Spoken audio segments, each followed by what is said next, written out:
Entendez les cris stridents des femmes du Nigeria, de la Somalie et du Soudan du Sud. Ce sont elles qui cherchent de l'eau entre les guerres et les famines. Et lorsqu'elles en trouvent, elle est souvent sans vie. À la naissance, l'enfant est constitué d'eau. Et elle coule en nous pour le reste de nos jours. L'eau, c'est de l'or qui tombe du ciel.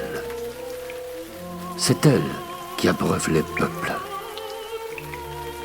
Au sud, on ne cesse de la chercher, alors qu'au nord, on la gaspille en abondance.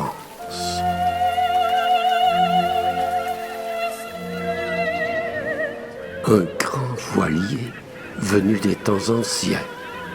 À son bord, des migrants qui scrutent l'horizon, en quête de terre féconde et d'eau fraîche. Ils sillonnent les mers en pleurant leur terre d'enfance, morte de soif.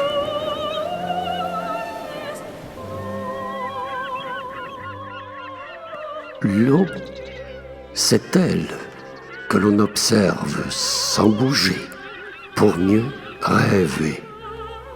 C'est auprès d'elle que l'on se réfugie, qu'on s'interroge et qu'on écoute. Dans les petits matins de la baie des Chaleurs, les brumes matinales langent la mer de douceur. Plus loin que le grand large, lorsque le jour prépare sa nuit, menace souvent de grands guépards qui tournoient dans des bruits de tonnerre au-dessus de l'océan agité. C'est la tempête qui s'annonce. L'eau, c'est elle qui protège les forêts des coups de chaleur, des flammes.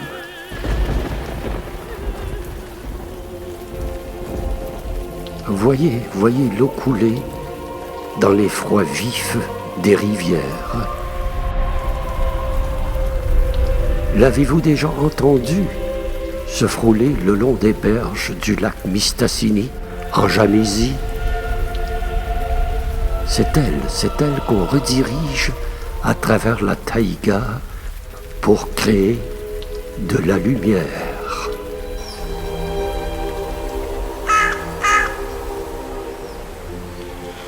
Solidement plantée dans les sols en dégel et dotée d'un sens du toucher, les arbres repèrent les sources d'eau. Ils partagent l'abondance.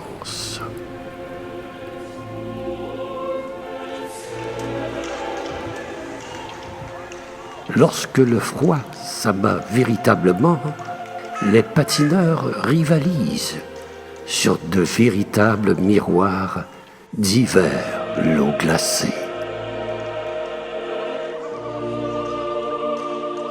Et dès que le printemps s'annonce, les écureuils sautillent autour des érables qui débordent de sève. Sur l'écorce des ormes, une ligne argentée. Un avertissement. L'eau a laissé ce message. Ne me sous-estimez pas.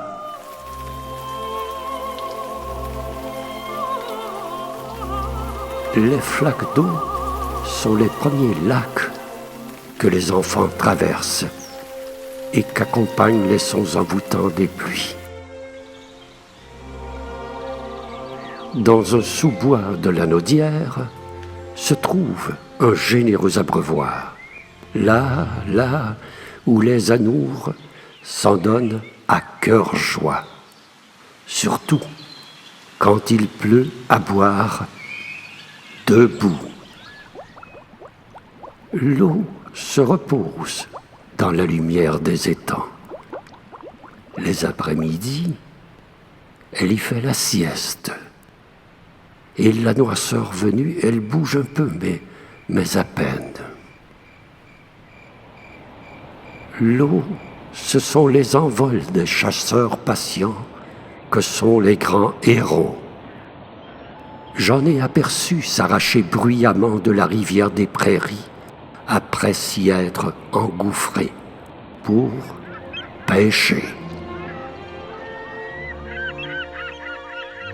Avez-vous déjà vu le fleuve Saint-Laurent courtiser l'île verte, alors que l'immensité la recouvre de charme?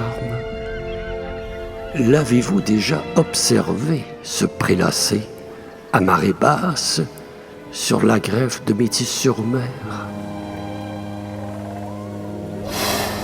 L'avez-vous entendu lorsque les baleines noires et les petits rorquals participent au fastueux banquet des eaux? De tout temps, l'eau a été célébrée, vénérée. On l'entend parfois bouger dans la nuit. On peut même y entendre ses souvenirs. L'eau maquille nos yeux de bonheur, et lors des peines, elle met du baume sur nos joues. Une artiste peintre m'a raconté que le seul fait d'aimer rend l'eau cristalline, tandis que dans la haine, le chaos s'installe dans les molécules aqueuses. Plomb, pesticides, bactéries, nitrates, pétrole, détritus. Voilà autant de mots jetés dans les eaux pures par les barons de l'industrie et par des millions d'entre nous. À regard d'homme, rien n'y paraît parfois dans la blancheur des eaux de chute, mais s'y cachent toujours plus, les dérapages de l'humanité, selon l'artiste peintre et poète Aimé d'Andois. La mort s'est glissée dans le lit de la rivière Artibonite d'Haïti, le choléra. Vous avez entendu des phoques pleurer comme des nouveau-nés, parce qu'ils ne retrouvent plus leur chemin ni leur demeure. Et ces manchots qui suffoquent. Depuis toujours, des cités ont été englouties. Lion City, la chinoise, Héraclion, l'égyptienne.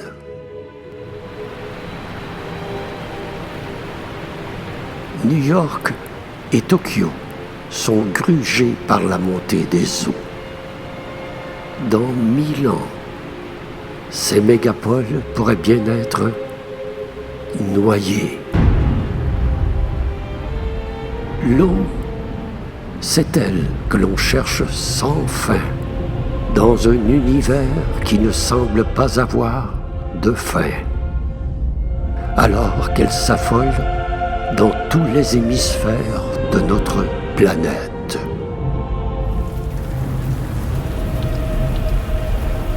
La Terre a plus de 4 milliards d'années et il lui en reste moins à vivre avant qu'elle ne soit asséchée à petit feu par le soleil.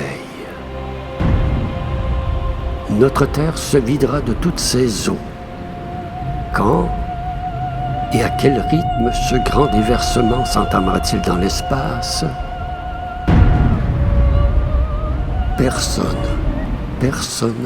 ne le sait vraiment. D'ici là, il nous faudra protéger, conserver et partager l'eau sans s'entre-déchirer. L'eau, c'est de l'or qui tombe du ciel. Voilà peut-être la seule certitude.